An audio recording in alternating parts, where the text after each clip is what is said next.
예, 저희가 히브리서를 마치고 이제 예레미야 애가 말씀을 같이 나누고 있어요.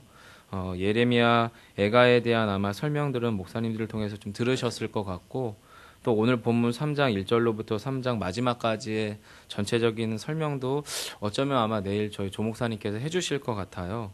그래서 저는 이제 개인적으로 오늘 본문을 좀 묵상하면서 어제와 오늘로 내용에 이제 국한해서 본문을 좀 읽게 됐고 좀 묵상하게 됐어요. 그러면서 예레미야 애가는 슬픔의 노래잖아요. 애가라고 하는 말이. 도대체 이 슬픔의 노래가 누구의 노래냐라고 하는 질문이 사실 오늘 본문을 묵상하면서 들었어요. 1차적으로는 예레미야 애가는 아마도 저자가 예레미야가 아니겠느냐. 그리고 유다의 멸망을 바라보며 자신의 민족에 대한 하나님의 약속의 민족이 무너져 내려가는 것에 대한 어떻게 보면 공동체적 슬픔을 담아서 아마 이 애가를 고백하는 것처럼 보이거든요. 실상은. 그런데 이제 그걸 유심히 읽어 나가다 보면 저 스스로의 질문은 도대체 이것이 누구의 슬픔의 노래인지라고 하는 질문이 나타나요. 오늘 본문도 보시면 여러분 예레미야의 독백처럼 시작이 됩니다. 1절을 유심히 보세요. 여호와의 분노의 매로 말미암아 고난당하는 자는 나로다. 여기서 강조하고 싶어 하는 것은 맨 끝에 나구나, 나로구나 라고 하는 고백이고요. 이렇게 나로 고백되어지는 이 사람, 이 1인칭으로 표현되어진 이 나라고 하는 존재가 어떤 존재냐면 지금 1절의 기초에서 봤을 때 분노의 매를 당하는데, 고난을 당하는데 그 고난이 누구로부터 말미암냐면 여호와께로부터 말미암는 사람입니다. 그리고 그 분노의 매로 말미암아 또한 고통 가운데 있음을 말하고 있는 거죠. 즉 1절에서의 나는 어떤 사람이냐면 고통당하는 존재, 고난당하는 존재이고 또한 여호와의 진노의 매를 맡고 있는 자입니다. 그리고 이 1절을 조금 더 유심히 머물러 있게 되다 보면 저는 사실 이 본문이 기독론적으로 그리스도 중심으로 좀 읽히게 돼요. 특별히 여러분이 읽으신 본문 3장 앞쪽에 어제 읽으신 본문에 11절, 2장 11절 한번 가보시겠어요? 네, 큐티책 한 면만 넘기시면요.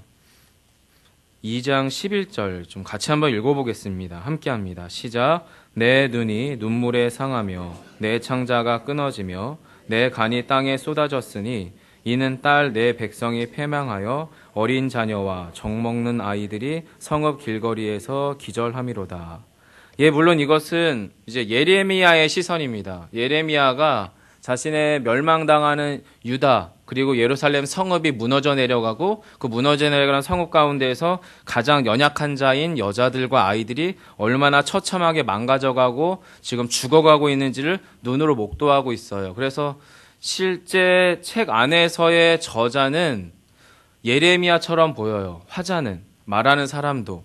그런데 지금 예레미야가 뭐라고 표현하냐면 내 딸, 내 백성이라고 표현하고 있어요. 근데 여러분 유다를, 이스라엘을 나의 딸이라고 표현하고 나의 백성이라고 표현하시는 분은 실상은 하나님이시잖아요. 즉 예레미야의 입술을 빌리고 예레미야의 눈을 빌려서 지금 주님은 이미 하나님은 어떤 상태냐면 유다가 멸망당하고 있는 그 시점에 이미 하나님은 망가진 하나님이셔요. 이스라엘이 멸망당하고 있고 그리고 이스라엘이 지금 죽어가고 있을 때에 이미 하나님은 슬픔을 당한 왕이시고 그리고 슬픔 중에 있는 심판자세요. 즉 주님께서 하나님께서 당신을 지금 인간으로 대입해서 유다에 멸망해가고 무너져 내려가는 모습을 보니 당신의 눈이 이미 눈물로 상했어요. 하나님의 창자가 끊어지고 있는 것 같아요. 당신의 간이 땅에 쏟아져 내려가고 있어요. 그렇게 상한 심령의 상한 심판자로서 하나님이 당신의 백성인 유다의 멸망을 지금 내려다보고 있는 관점, 이것이 지금 11절이다라고 하는 거죠. 그 11절 가운데에서 오늘 본문도 사실은 그대로 읽혀요. 여호와의 분노의 배로 말미암아 고난당하는 자는 나로다라고 말하는 사람 역시도 예레미야처럼 보입니다. 하지만 그 모든 시점 가운데에서 여러분 저는 하나님의 마음이 읽혀지는 것 같아요. 예수님께서도 멸망당하게 될 당신 시대 때 이스라엘을 바라보며 특별히 예루살렘 성을 바라보며 누가복음에서 이렇게 자기 고백을 하십니다. 제가 누가복음 19장 41절로 44절을 읽어드릴게요. 가까이 오사 성을 보시고 우시며 이르시되 너도 오늘 평화의 가난이를 알았더라면 좋을 뻔하였거니와 지금 내 눈에 숨겨졌도다. 날이 이를지라 내 원수들이 토둔을 쌓고 너를 둘러 사면으로 가두고 또 너와 및 그 가운데 있는 내 자식들을 땅에 메어치며 돌 하나도 돌 위에 남기지 아니하리니 이는 내가 보살핌 받는 날을 알지 못함을 인함이라. 예수님께서도 여러분 당신 시대 때 고난당하시기 직전에 예루살렘을 바라보셨던 예수 그리스도의 시선이 예레미야의 시선과 동일한 시선 가운데 있어요. 하나님의 시선과 예레미야의 시선과 예수 그리스도의 영적인 시선이 당신에 속한 그 세대, 그 시대, 그 당시 당신의 백성들을 바라보시는 관점이 똑같더라라고 하는 거예요. 그래서 여러분 오늘 본문이 고난당하시는 예수 그리스도라고 하는 관점에서 봐도 전혀 이상하지 않은 본문으로 읽힙니다. 특별히 1절부터 6절 가운데에서는 진노 중에 버림당하신 예수 그리스도의 모습으로 보이고요. 십자가를 지고 가시는 주님의 모습과 너무나 잘 일치합니다. 그래서 보면 여호와의 분노의 매로 말미암아 고난당하는 자는 나로다. 주님의 십자가의 길이 어떤 길이냐면 2절입니다. 같이 읽어볼까요? 나를 이끌어 어둠 안에서 걸어가게 하시고 빛 안에서 걸어가지 못하게 하셨으며. 아마도 법정에서 억울한 판정을 받고 나서 그리고 나서 대제사장의 뜰에서 심한 매를 맞고 버려지듯이 버려져 십자가를 들머지고 예수님께서 걸어가셨던 그 길이 시간적으로는 찬란한 햇볕이 있는 시간인지 모르겠지만 당신은 철저하게 버려진 길을 가고 있는 거죠. 어둠 안에 있습니다. 왜냐하면 당신을 버리고자, 당신을 죽이고자 하는 모든 사람들의 정말 열화와 같은 진노 안에서 예수 그리스도가 그 길을 걸어가실 동안 적어도 하늘로부터 오는 빛이 있었다면 상관이 없지만 하나님께서도 그 빛을 거두셨어요. 그래서 예수 그리스도의 십자가의 길은 실상 2절처럼 어둠 안에서 걸어가는 길이며 빛 안에서 걸어갈 수 없는 길이었습니다. 그리고 십자가를 짊어지고 주님께서 그 길을 걸어나가시는 동안에 종일토록 수많은 유대인들이 손을 들어 주님께 침뱉고 돌 던지고 욕설하고 때립니다. 그리고 주님의 십자가의 고난당하심의 정도는 4절로부터 6절과 같습니다. 한 번 더 읽어보겠습니다. 함께 합니다. 나의 살과 가죽을 쇠하게 하시며 나의 뼈들을 꺾으셨고 고통과 수고를 쌓아 나를 애우셨으며 나를 어둠 속에 살게 하시기를 죽은 지 오랜 자 같게 하셨도다. 예수님의 고난당하시는 십자가의 그 길은 인간이 걸어가기에는 결코 쉽지 않은 길, 거의 불가능에 가까운 그 길이었습니다. 그리고 이미 주님은 살아서 십자가를 걷는 것 같으나 실상은 죽은 자의 상태와 같았습니다. 그 가운데서 주님께서 십자가를 매시는 과정 속에서 당신의 살과 가죽은 이미 쇠하여졌고 그리고 그 뼈들은 조금씩 꺾여져 가고 있었습니다. 당신의 그 십자가의 걸음이 한 걸음 한 걸음은 고통의 걸음이었고 인생의 수고로움들이 쌓여져 있는, 그래서 그것들이 주님을 온전히 에워싸고 있는 상태의 길이었습니다. 그래서 마치 주님은 이 땅에 태어났을 때부터 죽으시기 전까지 마치 세상 가운데에서 어둠 속에서 살 것 같은 자로 불러진, 어둠 같은 데 살아야 되는 자로 이미 살았으나 죽은 자처럼 살아가야 되는 존재처럼 여겨졌던 것이 예수 그리스도의 십자가의 길의 걸음이었었다라고 하는 거예요. 그래서 여러분, 예레미야가 멸망당하는 유다를 바라보며 이스라엘 민족을 바라보며 자신의 영혼을 들여다보며 지금 심판당하는 유다의 모습이 여호와 하나님의 매로 말미암아 고난당하는 모습처럼 보였고, 그 모습은 시간이 한참 지난 후에 예수 그리스도의 고난의 모습을 닮아 있는 길이 되었다라고 하는 거예요. 예수 그리스도의 고난당하시는 모습은 주님 앞에서 진노 중에 버림당하신 그리스도의 모습도 있지만 동시에 거부당하는 기도, 응답되지 않는 기도의 현장 역시도 주님의 모습과 닮아 있습니다. 여러분 7절과 8절 한 번 더 함께 읽어볼까요? 함께 합니다. 나를 둘러싸서 나가지 내 사슬을 무겁게 하셨으며 내가 부르짖어 도움을 구하나 내 기도를 물리치시며. 네. 여러분, 예수 그리스도의 공생애를 유심히 성경을 통해서 들여다보시면 예수님께서 하나님께 올려드린 기도 중에서 응답되지 않은 기도는 딱 하나입니다. 딱 하나. 이 잔을 내게서 옮겨주옵소서. 하지만 아버지의 뜻대로 하여 달라고. 나의 뜻대로가 아니라. 나머지 모든 기도는 하나님이 들어주셨어요. 네, 여러분, 이 잔을 내게서 옮겨달라고 하는 주님의 간구가 공생의 직전, 십자가를 지시기 직전 전날 밤만 그 기도를 하셨겠느냐? 저는 개인적으로 아니라고 생각합니다. 당신의 공생의 3년 동안 겟세마네의 무릎의 기도를 유지시켰던 힘, 당신의 사역의 순전함을 지켜갔던 강력한 동기, 당신이 이 땅 가운데 오셔서 당신의 몸이 으스러질 정도로 하나님의 일 가운데 최선을 다하고 당신을 몰아세울 수 있었던 강력한 동기는 사실은 겟세마네의 그 기도 가운데 있는 것 같습니다. 주님께서는 그 기도의 고를 3년째 쭉 쌓아가시면서 최종적인 전날 밤에서조차도 사실은 그 기도를 주님께 올리셨죠. 왜냐하면 주님의 공생애의 과정들은 스스로 느끼시기에도 제가 느낄 때 정말로 앞으로 나가지도 못하고 뒤로 물러설 수도 없고 옆으로 피할 또 다른 길이 있지는 않습니다. 십자가를 지기 직전에 착고가 차이고 그리고 몸에 사슬이 무겁게 내려져 있는 몸의 무거움의 문제가 아니라 십자가를 통해 고난당하실 당신의 모든 인류의 죄를 짊어지고 있을 그 영적인 무게감은 사실 저희로서는 상상할 수 없겠죠. 그 압박감이 예수님의 공생의 3년을 꽉 누르고 있었던 것 같아요. 그 가운데서 주님께서 쭉 기도해 가시지만 그럴 때마다 하나님께서는 8절처럼 내가 부르짖어 도움을 구하나 내 기도를 물리치시는 하나님이셨던 것 같습니다. 거부당하는 기도입니다. 응답되지 않을 게 뻔한 기도입니다. 그 기도함에서도 여전히 주님은 그 기도를 멈추지 않으셨어요. 그리고 최종적으로는 아버지의 뜻대로 그 기도의 길대로 고난의 길을 가십니다. 예수님이 걸으셨던 십자가의 그 길은 로마 사람들이 잘 다듬어 놓았던 돌을 쌓아 놓았던 그 길입니다. 골고다를 향하는 그 길은 너무나도 뻔한 정해져 있었던 그 길입니다. 그래서 9절은 이렇게 말합니다. 다듬은 돌을 쌓아 내 길을 막으사 내 길들을 굽게 하셨도다. 그리고 죽음이 10절에 그는 내게서 대하여 엎드려 기다리는 곰과 은밀한 곳에 있는 사자와 같이 웅크리고 예수 그리스도의 생명을 빼앗을 준비를 합니다. 그리고 주님께서 지친 십자가의 걸음을 걸어가시다가 이리저리 치우치십니다.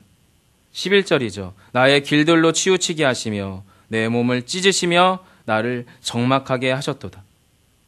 그리고 최종적으로 십자가 도상에 오르셨을 때에 그의 허리에는 화살과 같이 창이 예수 그리스도의 몸을 관역 삼아 관통하고 있습니다. 그것이 지금 12, 13절의 이야기 같아 보여요. 여러분, 육체의 고난만이 십자가의 고난의 전부라고 생각하시면 안 됩니다. 그것은 시작입니다. 실제로 십자가상에서의 최악의 고통과 고난은 14절로부터 시작됩니다. 14절로 16절 같이 한번 읽어보겠습니다. 함께합니다. 나는 내 모든 백성에게 조롱거리 곧 종일토록 그들의 노랫거리가 되었도다. 나를 쓴 것들로 배불리시고 쑥으로 취하게 하셨으며 조약돌로 내 이들을 꺾으시고 재로 나를 덮으셨도다. 아멘. 여러분 상상해 보세요. 예수님이 십자가에 달려 죽으셨어요. 운명하셨습니다. 이건 우리가 맛보는 모든 사람의 종류의 죽음과 같은 종류의 죽음입니다. 숨이 멎는 거죠. 죽어있는 거죠. 몸의 세포가 더 이상 반응하지 않으므로 싸늘하게 죽어있는 죽음의 사람의 피부색과 살아있는 사람의 윤기 있는 피부색은 100% 다르잖아요. 예수님이 십자가 도상에서 그렇게 죽어지신 거예요.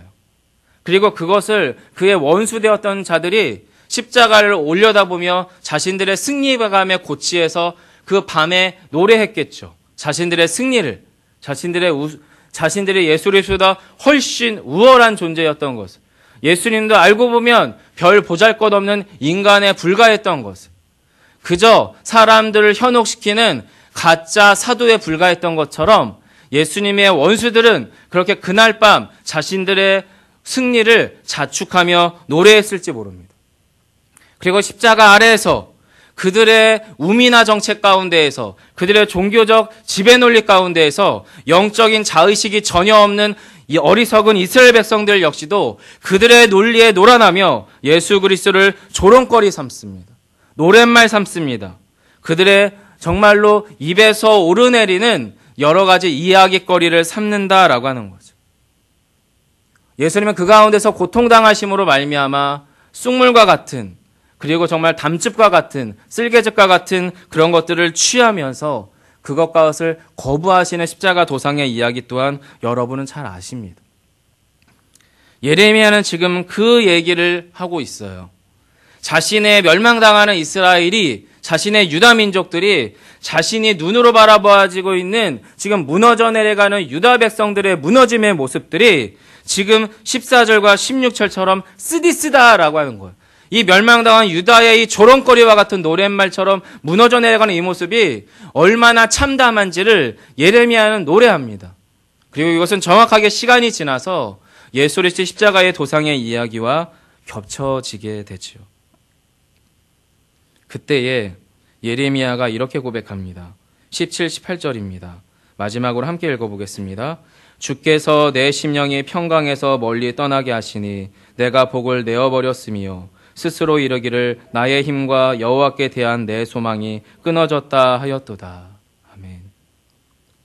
예레미야의 고백이지만 실상은 십자가상에서의 예수님의 고백이십니다. 하나님께서 당신을 버리셨습니다. 하나님께서 당신의 아들을 없는 자 삼으셨습니다.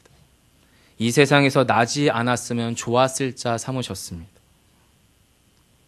당신의 그리스도의 평강을 거두셨습니다. 예수 그리스도의 전능한 힘을 제거하셨습니다. 하나님에 대한 끊을 수 없는 소망과 기쁨과 연합의 참 기쁨을 예수 그리스도의 몸과 영혼으로부터 제거하셨습니다. 예수님의 죽음은 그런 의미였습니다. 여러분, 예레미야가 말하는 끊어진 소망은 18절에 보시면 나의 힘과 여호와께 대한 소망이에요. 예수님은 하나님 되심을 스스로 포기하셨다는 거죠. 당신의 전능하심과 하나님으로서의 권세를 포기하신 걸 말합니다. 그리고 여호와께 대한 소망이 끊어졌다는 것은 우리는 알 수 없어요. 우리는 느낄 수 없어요. 하지만 우리를 지으시기 이전에 창조 때에 참 아버지 하나님과 예수 그리스도는 깊은 연합과 깊은 사랑의 관계 안에 온전히 들어가 계셨어요. 창조 때의 태초 때의 그 연합의 관계의 친밀감이 어느 정도인지 저희는 상상할 수 없어요. 근데 그게 역사적으로 과거 2000년 전에 3일간 끊어졌던 찰나가 있는데 그때가 바로 예수님이 육체적으로 죽으셨을 때였어요.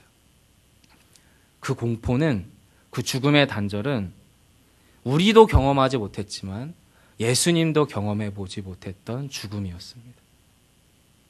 정말 모든 게 끝나버릴 것 같았겠죠. 마치 예레미야가 무너져 내려가는 유다를 보며 이게 끝이겠다 싶은 것처럼 말입니다. 여러분의 삶에 혹시 끝인 것 같은 지점 없으십니까? 나의 경제적 상황, 나의 육체의 건강의 문제, 나의 관계의 문제, 내 앞날에 대한 모든 것이 끊어져 버려서 여기가 끝인가 싶은 그 지점 혹시 없으시냐라고 하는 거죠. 그리고 그 지점이 사실은 예수 그리스도의 고난을 저와 여러분의 몸에 담아낼 수 있는 진정한 시작입니다. 피상적인 게 아니라 예수 그리스도의 고난을 막연하게 제3자로서, 타자로서 예수 그리스도 십자가의 고난으로 나의 천국을 얻어낸 티켓팅하는 그런 종류의 십자가의 죽으심이 아니라 정말 예수 그리스도의 십자가를 진심으로 관통해낼 수 있는 시작점은 저와 여러분의 삶의 자리 그 어떤 지점에 무너져 내려가고 있는 그 어떤 시점, 거기가 바로 시작이라는 거죠. 어떻게 예레미야는 그리스도의 고난을 닮아있는 슬픔의 노래를 쏟아낼 수 있었겠습니까? 여러분이 어제 읽으신 본문 2장 20절에서 그 참담한 고통의 현장 가운데에서 예레미야가 하나님께 이렇게 고백해요. 여호와여 보시옵소서, 주께서 누구에게 이같이 행하셨는지요.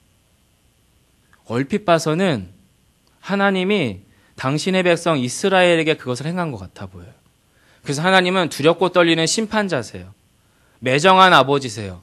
몹쓸 아버지세요. 당신의 자녀들의 고통을 외면하시는 매몰찬 분이세요. 그런데 그 질문을 조금만 유심히 들여다보고 과거 2000년 전에 그 어떤 사건을 우리가 기억하기 시작한다면 여호와여 보시옵소서, 주께서 누구에게 이같이 행하셨는지요. 하나님은 당신을 스스로 죽이셨습니다. 하나님은 당신이 먼저 죽임 당하셨습니다. 그리고 우리의 그 고난의 현장 가운데에서 우리가 다시금 일어날 수 있는 진짜 그리스도인 됨을 저와 여러분 가운데 요청하고 있습니다. 우리는 존재적으로 가장 먼저 우리가 당하는 고난에서 나를 통해서 내가 먼저 하나님을 바라보게 됩니다. 하지만 조금 더 시간이 지나면 우리는 2차적으로는 자신이 속한 공동체를 통해서 그 고난 속에서, 공동체적 고백 속에서, 공동체적 고통 속에서 하나님을 보게 됩니다. 하지만 최종적으로 주님이 저와 여러분 가운데 원하시는 것은 우리의 삶의 자리가 아닌 하나님의 시선으로 하나님께서 자신의 아들에게 행하신 고난 속에서 하나님을 보기를 원하고 계십니다. 여러분, 그 고백이 가능할 때 지금 우리가 당하는 고난이 문제가 아니라 그 고난 가운데에서 우리가 하나님을 볼 수 없음이 문제가 될 것입니다. 왜냐하면 주님께서도 기도하셨잖아요. 주님, 지금 저들이 하는 그 일이 무엇인지 알지 못합니다. 저들을 용서하여 주옵소서. 저희는 알지 못합니다. 하지만 이 고백 가운데 우리의 영혼이 정직히 반응한다면 주께서 알게 하실 것이고 주께서 보게 하실 것이며 오늘 한날의 삶을 통해 그리스도의 고난과 부활의 영광이 저와 여러분의 실제가 될 것입니다. 기도하겠습니다. 사랑이 많으신 아버지 하나님, 수천 년 전 예레미야 시대 때의 이스라엘의 멸망의 이야기가 2000년 전 예수 그리스도의 고난의 이야기를 만나 지금도 저희에게 복음의 소식으로 말을 걸어옵니다. 저희가 이 자리에 오게 된 동기는 우리의 삶의 고단함 때문이며 우리의 영혼의 목마름 때문이며 우리의 삶에서 내가 해결할 수 없는 그 어떤 상황들이 우리 안에 놓여 있음을 알기에 기도하기 위하여 이 자리에 오게 됩니다.